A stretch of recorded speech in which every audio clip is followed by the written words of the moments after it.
So, ano 'tong maximum allowable revenue at annual revenue requirements? So, sa ating kuryente o sa ating electricity, ito yung mga concept na dapat nating malaman, no? Yung maximum allowable revenue is yung ah, pinapayagan ng Energy Regulatory Commission na kolektahin. Ang ERC ang nagsasabi nito yung pinakamataas na pwedeng kolektahin,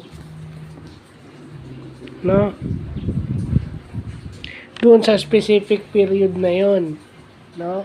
Yung maximum allowable revenue. So yung ERC ang nagsasabi no gaano karami yung dapat kolektahin ng Meralco at yung ibang power producers.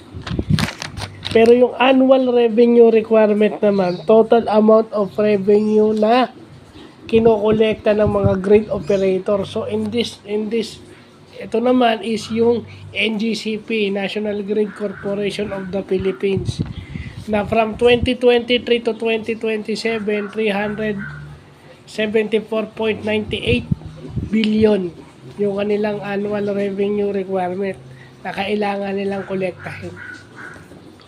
Annual, ibig sabihin from 2023 to 2027. So, kasama pa yung ngayon, 374.98 billion.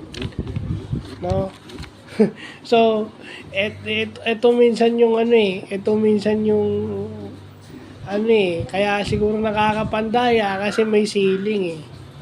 Ito yung dapat maintindihan natin, no, doon sa bill.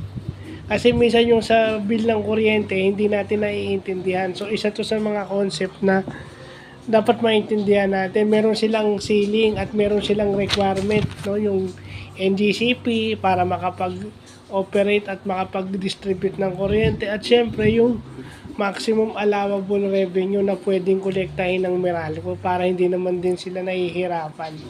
Kasi nag-i-invest din sila dyan. Di ba? So, yun yung importanteng nalalaman natin. So, yun lang pa.